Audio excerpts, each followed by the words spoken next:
Good afternoon, everyone. Welcome to the Forum, a weekly program for the Columbus Metro Club, where we cultivate conversations and connections that truly drive our region forward.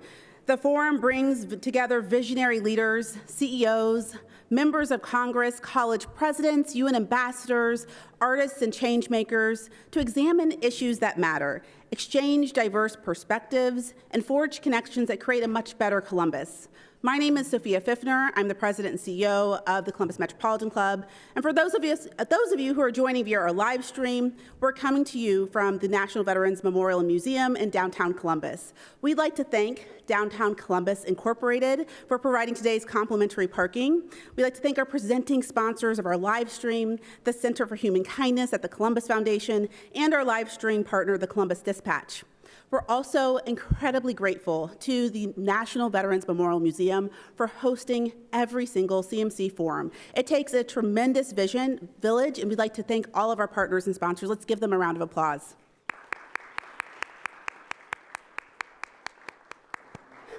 Today's forward-looking conversation is how a billion-dollar ballot will reshape Columbus.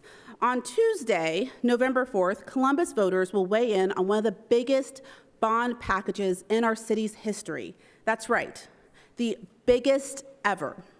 $1.9 billion to fund neighborhood investments, infrastructure, affordable housing, public safety, and more. Today's conversation will unpack what's at stake on the ballot this November and what it will mean to our city's future. And now, please help me in welcoming today's distinguished panelist, Columbus City Council member Nick Bankston,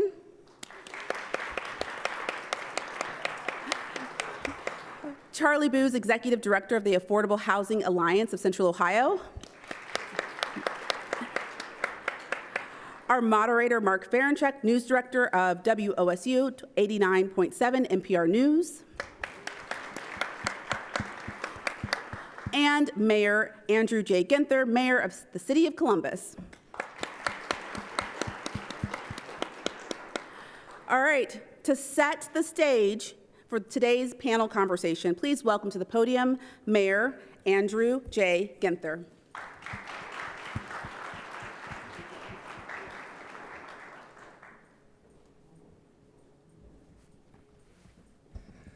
Good afternoon. What a fabulous day here in the city of Columbus. Glad to be here. This is the first time I think I've been at a Metropolitan Club event here at NVMM. So I want to thank Dr. Bertley and Colonel Butler and all of the team here at NVMM that have opened up their doors and hosted us for this conversation here today. I want to thank Councilmember Bankston, Carly, and Mark for being part of this conversation. So this may be a little boring for most of you that have been plugged in and highly engaged in things, but I feel like I got to do a little bond package 101, right? Because we have so many more people that have come to our community in the last couple of years, and want to share a little bit about how these bond packages work, and most importantly, that the city has not levied a property tax through our bond package efforts and capital improvements since 1956 because of the way this is set up. So we're here to discuss this historic $1.9 billion package, as Sophia mentioned, the largest in Columbus's history. It goes on the ballot this November 4th. Issues 5 through 9 will finance capital improvements in neighborhoods across the city, again, without raising taxes. And there's so many benefits to this $1.9 billion package. It will continue to position Columbus for a bright future as our population grows. There's $500 million for neighborhood development and affordable housing. $250 million for safety, health, and infrastructure, $250 million for recreation and parks, $400 million for public service, and $500 million for public utilities. These ballot measures allow the city to sell bonds to investors and use the proceeds to finance improvements. To repay the debt, the city places 25% of income taxes collected and a portion of utility bill income in a special income tax fund that's paid out over a term of 5 to 17 years. Now, I told you guys I was going to nerd out a little bit on this, right? So bear with me. Since 1956, as I mentioned, the city has never had to use other sources of funding to repay the bonds. This allows the city to fund infrastructure investments, and I'll say it again, without raising taxes. Our stellar repayment history gives me the opportunity to share some good news that we got earlier this week. And we want to thank Auditor Kilgore and her team, Director Chris Long and our team, and all those that involved. The City of Columbus, once again, has earned a coveted AAA bond rating. This is a big, big deal.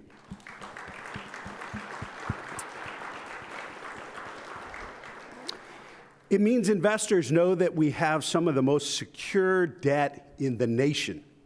In return, we get a very, very low cost of borrowing. This strategy has saved the city tens of millions of dollars in recent years and will save us considerable amounts of money in the future. So let me take just a second to break down for you what all those big numbers mean for Columbus. Here's a little history. Our voters approved affordable housing bonds in 2019 and in 2022 for the first time ever in the city's history. With this new package, the city will commit $500 million, so twice as much as we have in the past, to support the construction of affordable housing in the city. One of the most powerful ways we can address our housing crisis is to get shovels in the ground and build units for Columbus residents struggling with housing instability. Affordable housing bonds have supported the construction of more than 4,000 rental units in our city, including more than 630 units of permanent supportive housing. This bond proposal doubles down on our commitment to drive continued progress. Today, you can see how previous bond dollars are at work. New construction has begun at Core Place, Mulby Place, Sinclair, Britton Woods 2, Topiary Park, the lofts at 40 Long. Another important part of planning for the future is making sure our citizens are safe, healthy, and have the infrastructure needed for their daily lives. So this new bond package provides $250 million for safety, health, and infrastructure.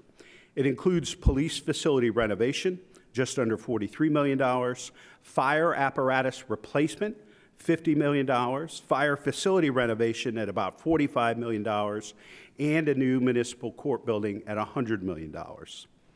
Past bond sales have provided recent wins in safety, health, and infrastructure, such as $17 million to begin construction of Fire Station 36, and $16 million for the construction of a new Hilltop substation.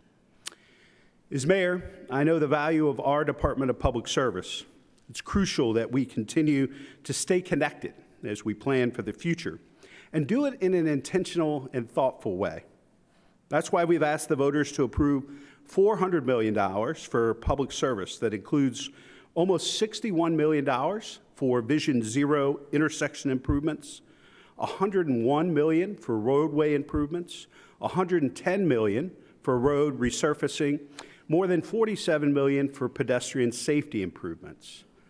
And when it comes to public service, previous bond dollars have been used for current projects, such as rebuilding and improving Hudson Street between I-71 and Cleveland Avenue, and safety improvements to the intersection of East Broad Street and James Road.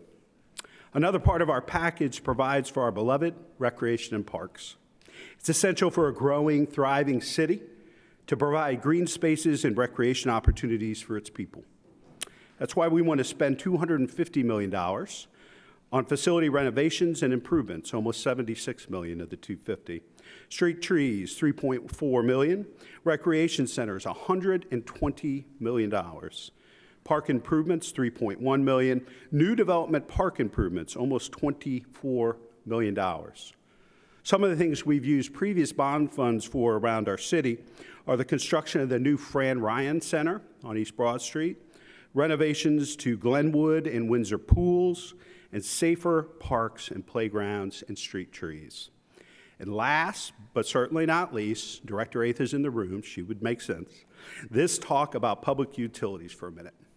Our new bond package will provide $500 million for sanitary sewer improvements, $225 million, water improvements, $225 million, street lighting, $20 million, and stormwater system improvements, $30 million. So before I bring up our panel discussion moderator, Mark Ferenchek, and since I have the microphone, I need to remind everybody to think about and practice some good voter hygiene. Get educated, which is part of what you're here today to do. If you're not registered to vote, get registered. If you need to update your registration, please do that and make a plan to vote. We're operating in financially uncertain times. You didn't know the federal government shut down in the last 24 hours.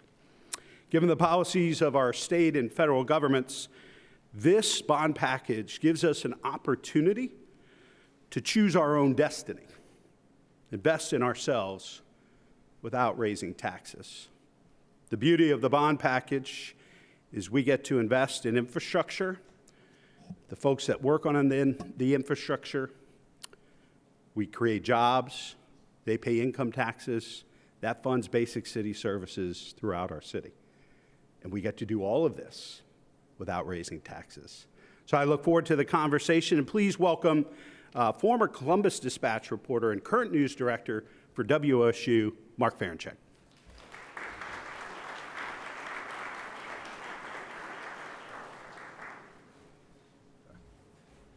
Thank you very much, and thanks for everybody for being here today. Appreciate it. Should be a good discussion.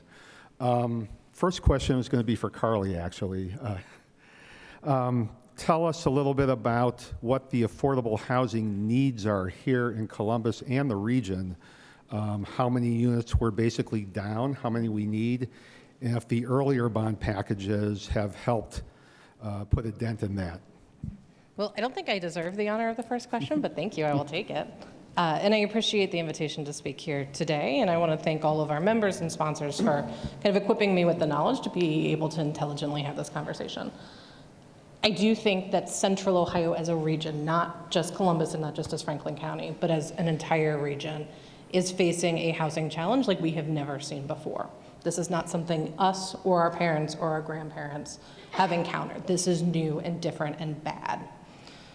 The primary measurement that we look at the Alliance is how many of our families are severely cost burdened. So do you guys know what a healthy payment is? How much of your income you should put towards housing? Ooh, that's not the right answer. 30%, right? A third of your income should go towards housing. By the time a family is giving half of their income, so 1 out of every 2 checks is going either to a landlord or a mortgage company, it's what we call the toxic trade-off range. Because by necessity, you are sacrificing something you need to survive to keep that roof over your head. For our families with kiddos, a lot of times it's food. Mom and dad pay the rent, they make sure the kid is eaten, and everything else gets sacrificed. For our seniors, a lot of times that sacrifice is healthcare. Cutting prescription drugs in half, delaying medical appointments. These things will absolutely shorten your life in the long term. Here in Franklin County alone, it is 52,000 of our families who face that every single day. It's about 1 in 12 of our households. So that is a significant number. I think it's important to look at how it's changing too. So one of the things we do see is that this insecurity is creeping up the income ladder very fast. Right now, to afford just a plain old, not fancy 2-bedroom apartment, right? No swimming pool, no marble countertops, just a roof and walls, you have to earn $28 an hour. Of those of you who are employers, how many of your entry wages start at 20 bucks an hour, let alone 30? Our teachers in Ohio start at about $50,000 a year. That's $8,000 a year short of what they need just to afford an apartment. So this is something that we see affecting a lot of our community, and it is growing. So that brings me to the next question, which is basically, again, a definition of affordable housing. So that can range anywhere from, again, 30 to 80% of AMI, which is area median income, which depending on where you look, if you're like a one-person household, it's about $30,000 at 30%, and about $61,000 for at 80%. How do you make sure that this affordable housing money is going to go towards housing that supports people who need it the most at the lower range of that area? Yeah, I think you brought up a really good point, Mark. And again, thank CMC for having this discussion. Right, affordability or housing affordability is a spectrum. Carly just laid it out. It's about 30% of someone's income. So what's affordable to me is different than what's affordable to the mayor or anyone else.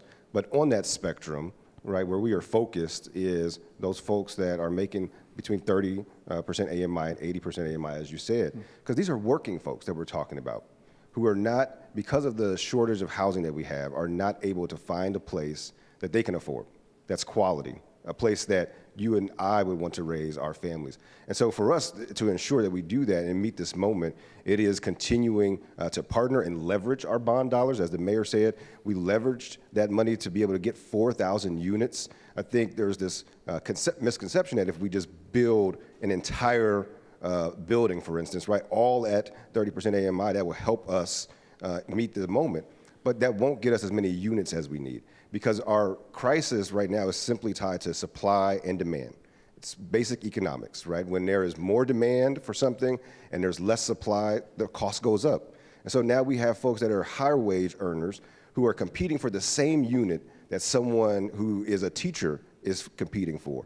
And so for us, it's about how do we, again, go back to our housing strategy, which is to build, preserve, invest, and include, to get more housing stock, remove red tape, and get more of those units online. Because naturally what will happen is as you get more supply, it will become more competitive. And naturally we will get back to more rents that are competitive and affordable for folks. But we have to stay laser focused on, I think, that 30% to 80% AMI and making sure that working folks, if you work in the city of Columbus, you should be able to live in the city of Columbus.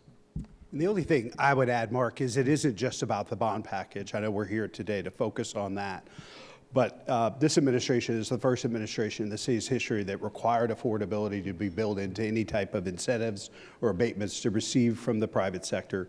This administration is leading the way in partnership with council to update our zoning code for the first time in 70 years.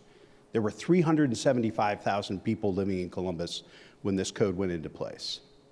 Now we have nearly 1 million, and we're going to grow by 1/3 in this region.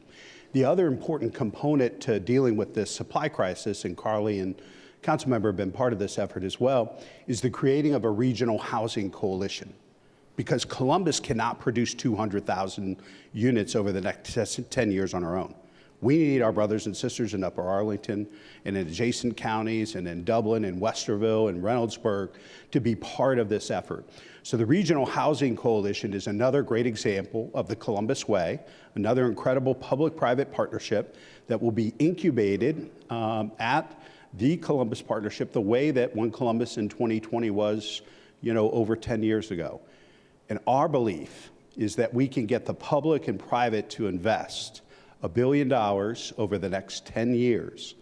We can, as a region, get this done. I said we'll do half of the region's housing needs over the next 10 years with 100,000 units. I need the rest of the region to meet us with the other half. I'm not asking any one group to do everything, but I am asking everybody to do something and to be part of this regional solution.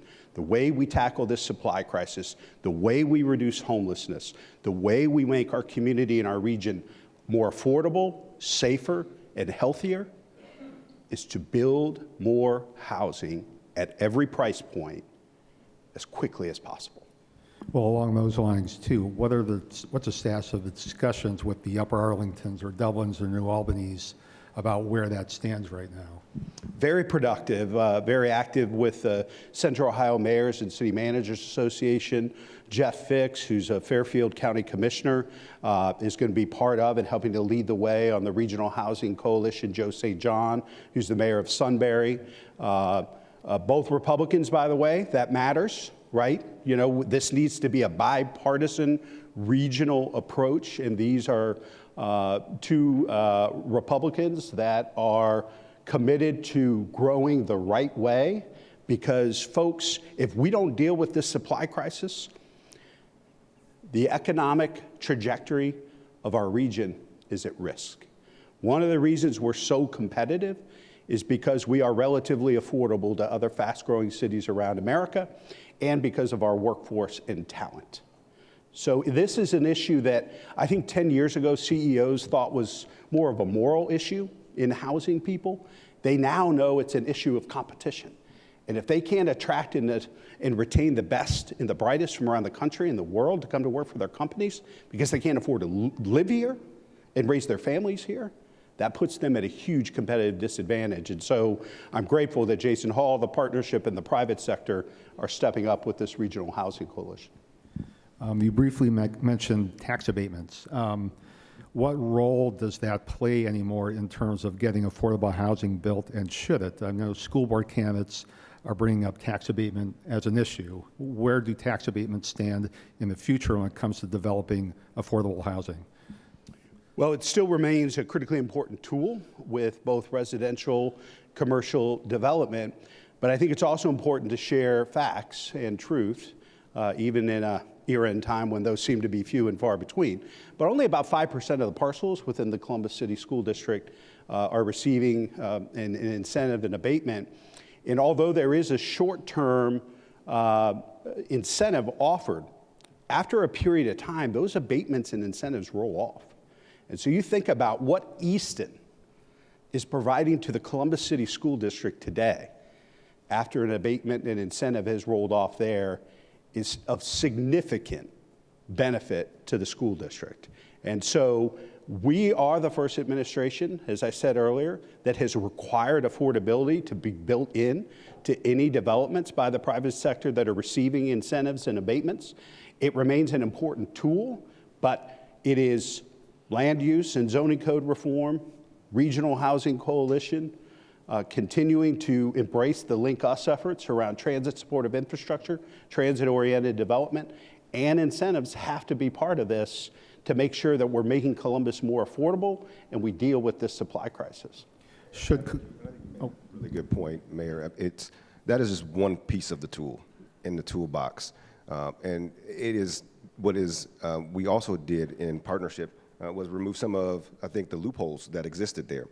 Before, in order to get an abatement, there was no affordability requirement for folks that were purchasing homes. And we saw this in so many neighborhoods across our community, and we needed that injection of investment in places like the Near East Side and Franklinton and other places. But now we're at a place where if you are going to receive that tool and that incentive, it has to be affordable. So it's tied to someone's income now for home ownership as well as for rental. And so I think that it is a critical tool that we have to continue to use smartly and wisely, but we have tailored that specifically, right, Mark, to your point, to get at that price range of folks that we are trying to target 30% to 80% AMI, working folks who can't afford their home. And so I think it is a tool in the toolbox, but it's everything else that goes into it. And I know that we're here talking about affordable housing as a big piece of the bond package, but we also have to make sure the rest of our infrastructure keeps up with the growth as well. That is also going to go into affordability. And so it's critical that we have safe, clean drinking water. It's critical that we have street lights and parks and amenities. All of that goes into our quality of life as a region. If I can add in too, I think that intersectionality is why starting with housing and emphasizing housing is so important. And I think about a lot of this as a parent. I've got a 9-year-old at home, and he's wild but lovely. And we did some research a few years ago, and we found out that if we just keep going down this current trajectory, right, if we don't have this bonds as a tool to use, if we keep going down the path we're on, we'll have another 20,000 of our families who today feel safe, but will slip into housing insecurity by 2040, right? And that is the year that, God willing, Easy is going to be graduating from college. So if he is graduating out into a housing market that looks more like a California than the Columbus that we know, he's going to be making decisions about where to start his career and where to build a family, and those are going to affect the relationship I have with my son, and again, God willing, my grandkids. This is a public good We are building for the future that we want, and we don't usually have as clear-cut of an opportunity to say, well, how can I help? Today we can. Wake up on November 4th and go vote your conscience. Go vote for the future you want. You think about our competitive advantage, and one of the big things that has made us so competitive is affordability. I think because we're a safe and welcoming community to all, and I think it's because of our people, our workforce. So just think about another part of our community if it was under threat. Let's assume Ohio State and Columbus State were looking to move. What would we do as a community to fight like hell to protect that critical part of our community, our competitive advantage? We would move heaven and earth. And that's what we have to do for housing. So downtown, the YMCA building's being redeveloped. About 20% of those units are geared towards people making, again, less than $30,000. Should the city be stepping up with some projects and saying, we need a higher percentage of those lower income units? What can the city do? And the developers push back at all saying, we can't afford to do that without either more government funding or we just can't do that. What do you hear? That's why we got to pass this bond package, Mark. You know, we need to bring unprecedented resources. I think the council member made the point earlier, and folks in the room that are in affordable housing, I see Lark and others, the capital stacks have never been more complex and challenging.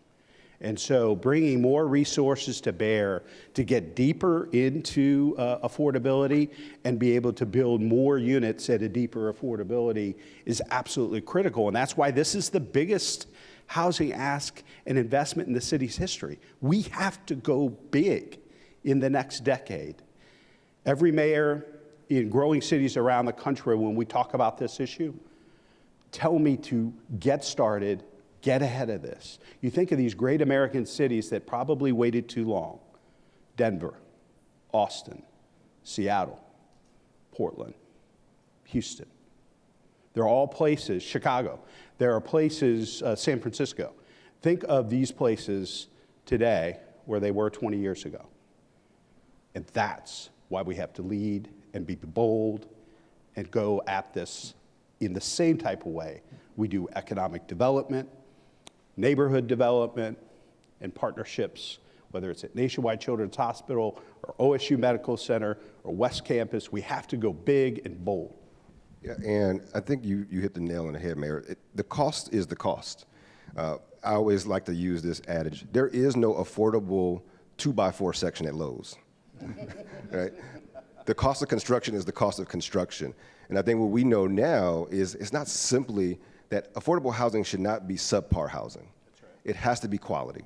And that is what we're focused on. So if we do want to go deeper to that range of 30% of AMI or folks below that, there has to be more subsidy put in, unfortunately, because that's just how the numbers are.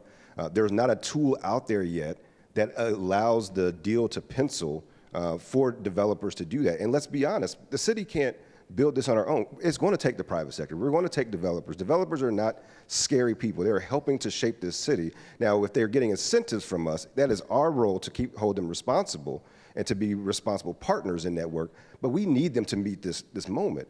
And so if we want to go deeper, it is going to take passing this bond package so that we can continue to do that. But I will also say this about affordability. Our strategy is about how do we leverage and get more units into more private development for two reasons. One, we get more units that way, but two, we know what concentrated poverty does. These, and the buildings that we are doing now in partnership with the administration and what council has passed, is even when you do that mix of units, it can't be all one bedrooms, can't be all studios. Has to be a mix across the portfolio of that building. So that means 3 bedrooms, 2 bedrooms, 1 bedrooms, all at a price point that's affordable, because this is about making sure that everyone, regardless of how much you make, you get to live in a quality neighborhood, and that you get to live in a neighborhood of choice. And so this is one about getting more units, but also making sure that that we have diverse neighborhoods from an income standpoint, because that is how we're going to raise families, and that is how we combat poverty long term. I also think that the word that you use, strategy, is the nail on the head, right? Because one tool cannot fix this whole thing. We talked about zoning. We also need to acknowledge that bonds are bricks and sticks money, right? It builds things. It cannot fund security at a homeless shelter. It cannot fund eviction prevention programming.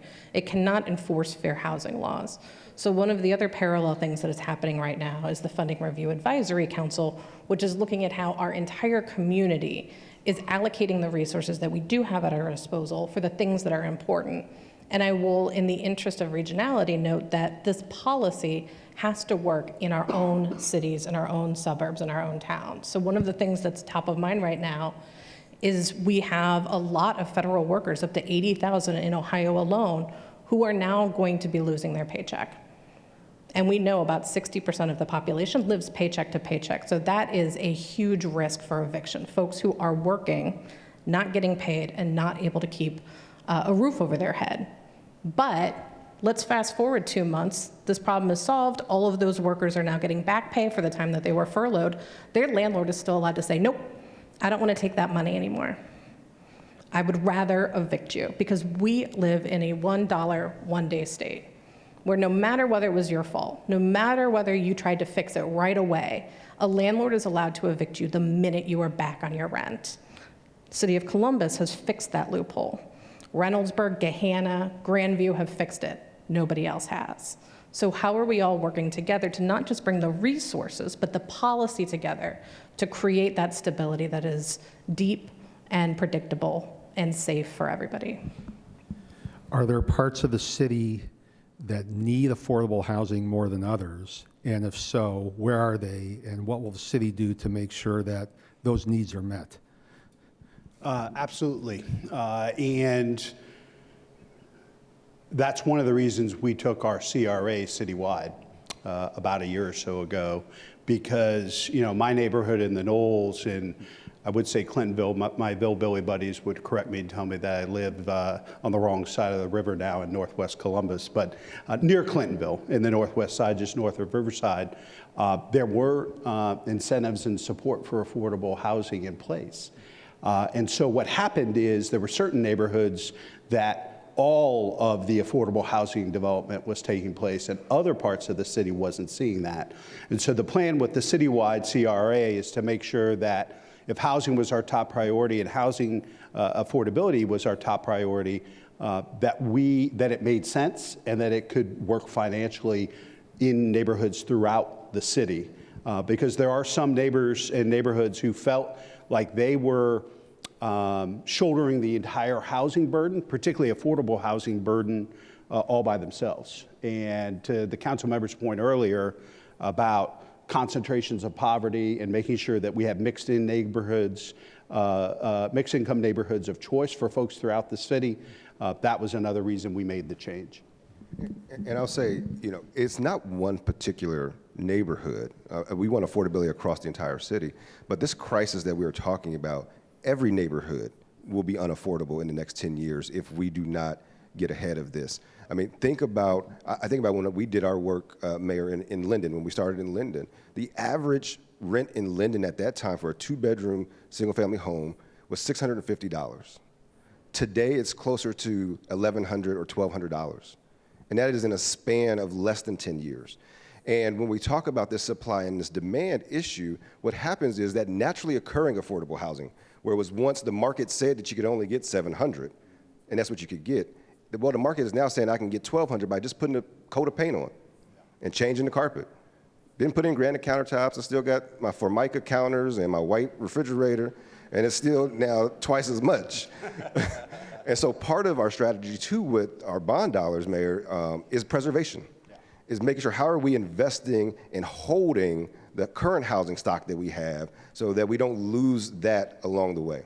And also, not just rental, but home ownership and long-term, deep, permanently affordable home ownership. Thank you so much.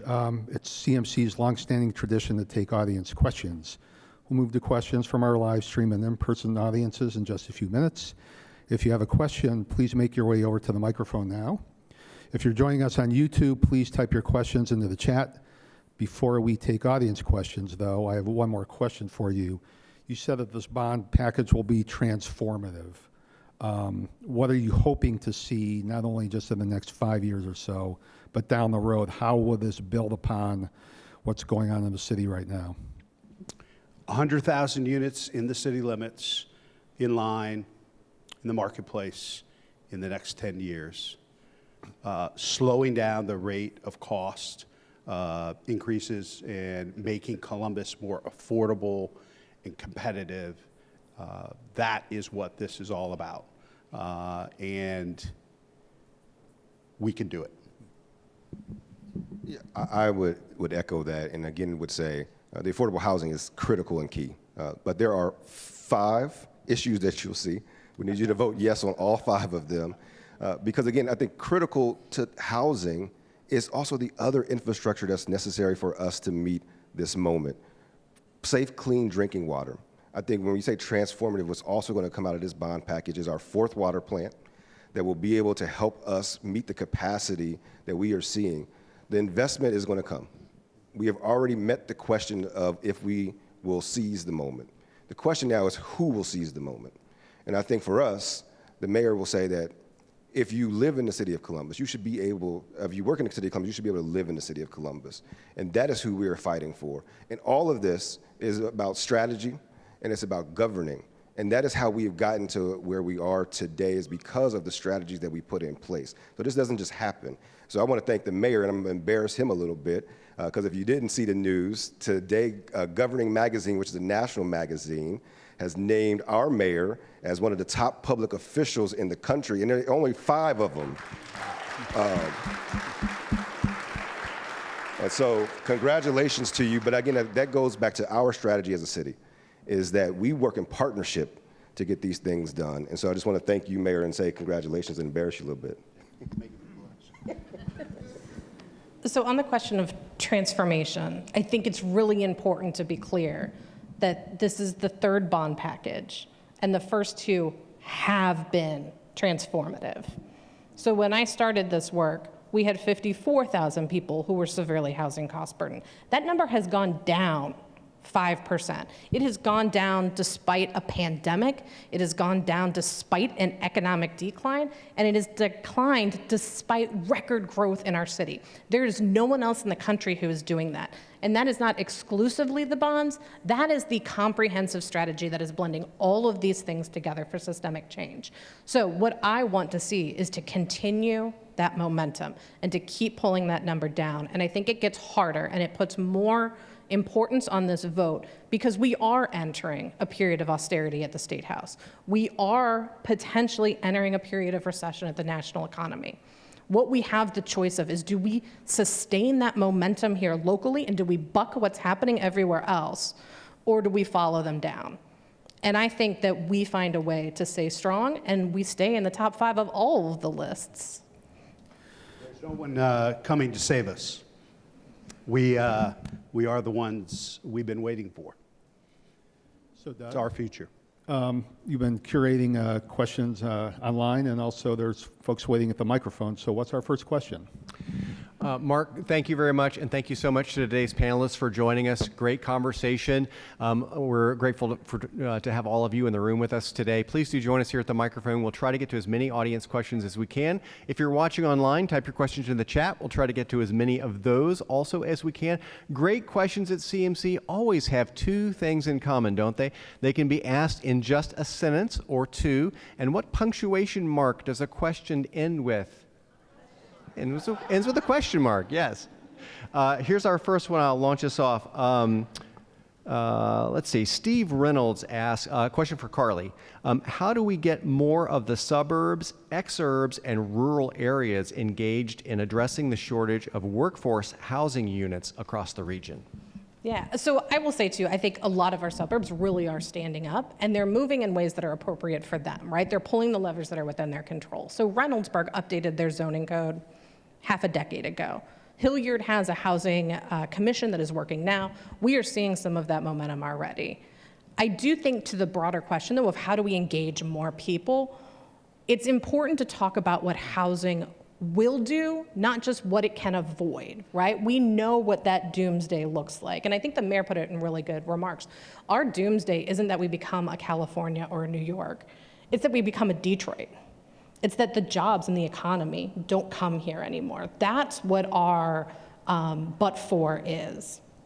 I think being more optimistic, though, about what we stand to gain is really important. So we talked a little bit about teachers. I have a 9-year-old. He's got picture day today. That was a whole thing. He's in 4th grade. We know that 78% of educators nationwide say that housing insecurity is in their classroom. So he's not cost burdened. We're very fortunate. His mom's a lawyer and a loudmouth. I'm doing all right. But that instability is in his classroom, and it is absolutely affecting the quality of education he gets. But if we were to cut our affordable housing gap just in half, right? Not moving the earth and the moon, but we just do half of what we should be doing anyways. We know that in Central Ohio, we would see 6 school districts that lift their state of Ohio performance grade by an entire letter. They would go from being C districts to B districts, or B districts to A districts, right?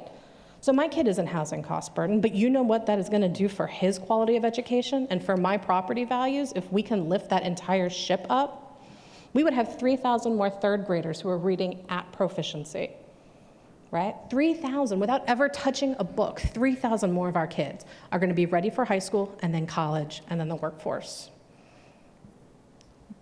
These are the kind of system-wide changes. When we talk about housing as a public good and why the bonds as one particular financial structure are so important, it's because this benefits every single one of us. And I can rattle off the same statistics and how housing benefits from a healthcare and a community well-being perspective and from an economic development and jobs perspective. So that was a long answer to a short question. Let's talk about what's good. And I would just add to that for suburban partners, I think what we're saying is we need folks building more.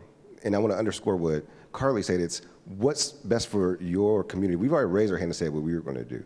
Density doesn't have to look the same as it does in Columbus as it would in, say, Groveport, right? And so for us, it's about building more housing. If that is at a different price point, that's helping our strategy right now because we need more units. So I would say to our suburban partners, do what you can, but we have to build more. It has to be denser. It doesn't have to be 20-story towers, right? But it can be 2 units on a lot. I think those are some of the creative ways that our suburban partners can meet this moment with us. My name is Brian Urbanski with the Aubrey Affordable Housing Foundation. And our company, we're able to house some of the most vulnerable and low-income members of our society. And I agree with the panel that we absolutely, positively need more housing, and we've needed it for a long time. But we have about 220,000 rental units in Columbus, and last year, the Columbus Dispatch reported that 25,000 evictions occurred right here in our own backyard. I'm curious to find out, the bond package is going to hopefully support emergency rental assistance funds that have now been depleted from the federal government. Mayor, can you please maybe expand on how much of that has been earmarked for emergency rental assistance and the folks that are that are currently housed that are going to be experiencing that financial difficulty that Carly was talking about here in the near future? I can jump in if I think I've been cut off. No. So bonds can't do programming. Let's be super clear. This is governed by Ohio law. Bonds are bricks and sticks money. I talked about the Funding Review Advisory Committee. I think that's one point. I also want to be clear that if we want to have a robust housing subsidy program, which is important for people who cannot work, whether because of age or physical ability, that is a federal government role, and we need to find ways to have that conversation up the ladder too. And I'll say to that point, yes, bond dollars can only be used for bricks and sticks, but one of the things where we're getting creative, it goes back to that strategy of preserving that naturally occurring affordable housing. So looking at how do we use these upcoming dollars in a meaningful way that gets us up ahead of stream, to bring landlords along with us so that we can invest in their properties. But if we're going to do that, you got to come alongside of us and you got to continue to have affordable rents. So that's one way I think using these bond dollars in a unique way will help us to preserve naturally occurring affordable housing. But yes, we cannot use bond dollars for emergency rental assistance or any type of operating need. Thanks for bailing me out. I figured that was the case, and Aaron gave me that look from the table. I would say that I'm very proud of what the city has done in investing in emergency rental assistance over the last couple of years, the largest investment that I think we've ever made as a city, keeping more people in their homes. Obviously, that money has run out. More cuts coming at the federal and unfortunately probably state level as well, and the city can't fill all those gaps from our general fund budget. No city can, no state can. And so this bond package will help us deal with the supply crisis, but it will not help deal with the human service crisis that I think is looming based on policies out of Washington and the State House. Elections have consequences, folks. So the next time somebody asks you about voting or not voting, there are going to be a lot of consequences for some of the most poor and vulnerable neighbors we have, and that's why we have to step up and support and do what we can locally. I'm Amy Claiborne, president of Families Flourish. I'd like to start with a huge thank you for your leadership to all three of you. Without that leadership, we wouldn't be here today talking about a bond package and talking about the future.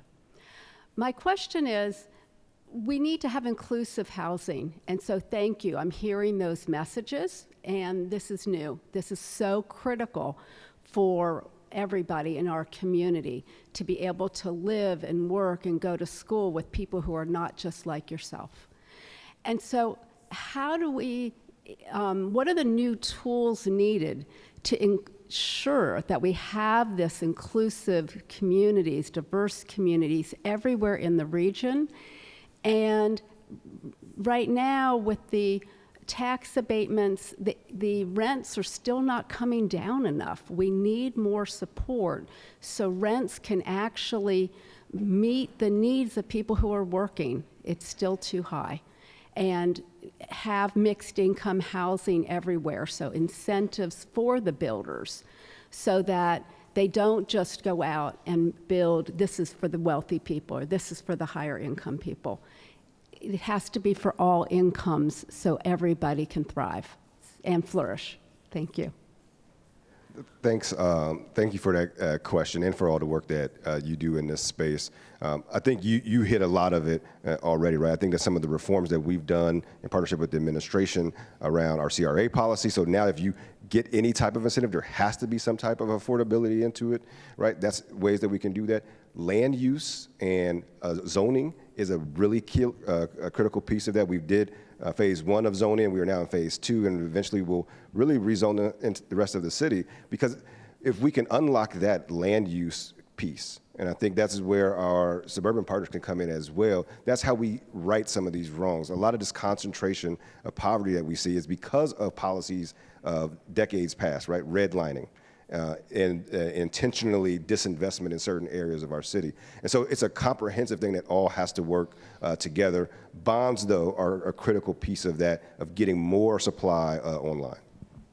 Well, and I'm going to give a way nerdy answer. That's probably an overgeneralization to begin with, but if you're building private market housing, right, you're just a plain old housing creator or developer, you can afford to take out a mortgage for about 70% of the construction costs. It's that last 30% that really decides what everything's going to look like. And right now, the real only answer for a lot of folks is private equity. They'll cover that last 30%. But you want my private equity money, you maximize rents to the inch of their life, and that's your only choice. But bonds, especially at the scale we're talking about right now, give us the ability to do more creative financing, right? So what can we do to take out private equity? How can we supplant their influence in the housing market? What can we do to reduce the effect of institutional investors in our housing market from a funding, a financing strategy? These are things that we haven't yet had the resources to really take the top off the car and figure out how fast it can go. But now, God willing, knock wood, we can.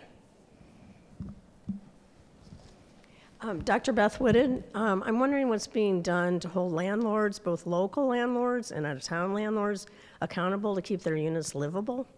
Thanks.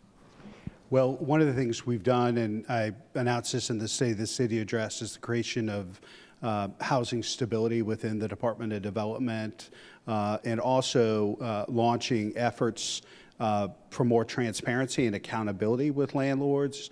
We also have partnerships with legal aid to help protect tenants who have been taken advantage of and that are unjustifiably being forced out of their apartments and their rental units. So we're doing a number of things that have, some of which have just come online recently, and I know the council members working on some other things to protect tenants as well. I don't know if you would speak to those. Yeah, absolutely, Mayor, and you're absolutely right. And I invite you, we'll get a date for the next hearing for our rental registry. So one of the things that my office is championing in our Housing for All package that council launched 3 years ago now is a rental registry. And the purpose of that rental registry is really twofold. It is one, for us to get a clear snapshot data on how many actual housing rental units we have in the city. We have guesstimates right now, right? And then the other thing is to have more transparency and accountability with folks who are providing housing. I think that it is clear to me that housing is a human right, not just simply a commodity. And so if you're going to be in this space, we thank you for being a housing provider, but if you're going to be in this space, there's going to be regulations, and we want not only that someone can afford their unit, but that it's healthy and it's safe for their family. About 2 minutes left for one final quick question. Good afternoon. Thank you for being with us, Carly, Nick, Mayor Ginther, and Mark. My name is Tony Bell, and I really appreciate you talking about partnership and housing affordability. Columbus Landmarks Foundation, which locally focuses on preservation and lasting design, as you mentioned, Topiary Park Crossing was a finalist for our Recce Awards. We have the Building Art Studio, which is helping high school students at Fort Hayes learn masonry, et cetera. Those students are about 2 years from being in the workforce. I'm curious to know how you're seeing some of our local workforce efforts, right? Because we're doing this because we want them to support building houses. How are you seeing the local workforce efforts being able to make some of this important, not impossible because you're leading the issue, dream come true? Well, I appreciate the question, and we've done a number of things, including a internship program within our Building and Zoning Services Department, where we've hired our first Columbus City School graduate out of Fort Hayes, and there are more that are part of the internship program now. But our goal, we just recently did a groundbreaking on the Near East Side in conjunction with members of the Pan-Atlantic Council, and our goal is to get more young people from Central City neighborhoods where these bond dollars are going to be leveraged and new housing units are going to be built, to get in on the action, build their skills, give them access to, the training programs and the opportunities to make incredible wages, build great careers. Many folks don't realize that when you go through these training and apprenticeship programs, not only can you make incredible wages, you can come out of those apprenticeship programs, whether they're union or non-union, with associate's degrees, debt-free. These are incredible opportunities, so love the idea, want to continue to work with you on that, because what's really important for us is that as we grow, the people that were born here see themselves in the future of this city as much of those that are coming here, and that's what this is all about. We have to end it there because we're out of time. So I'm going to turn it over to Sophia for concluding remarks.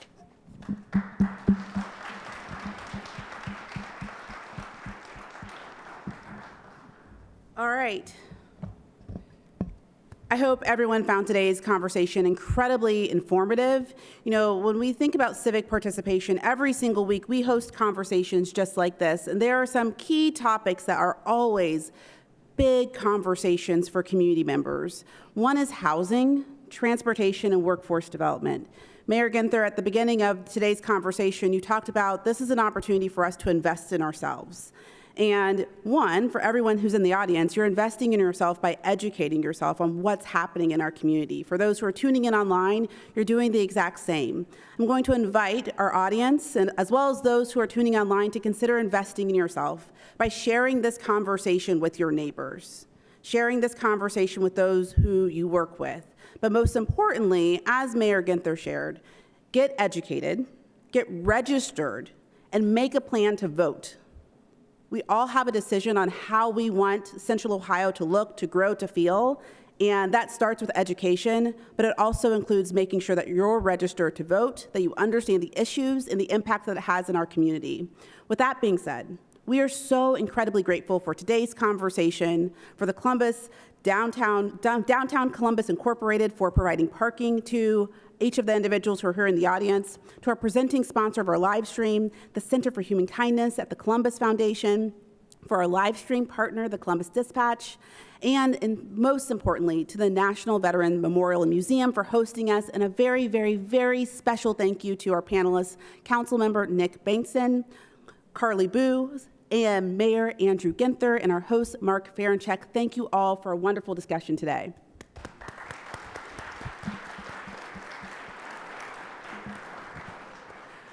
All right, now we're doing something a little special here at the Columbus Metropolitan Club. We wanted to not only have conversations on Wednesday, but we're doing something a little bit different. This Friday, so in 2 days, I hope that you can join us because we are hosting a happy hour event at Night Shift Pre-Party at the Pizzuti. So please make plans to visit us. You can go to our website, visit us for Night Shift. It's going to be a wonderful conversation with the Columbus Museum of Art. We'll be there. There'll be drinks and lots of education and fun. And then more importantly, I hope that you can join us this next Wednesday right here at the National Veterans Memorial Museum for our October 8th lunch forum, Joy is Resistance, Queer Power in an Unequal World. We're really excited about that panel. So if you can come back next Wednesday, we'll be right here. Lastly, thank you so much for joining us today. I hope that you have a great afternoon, and thanks so much.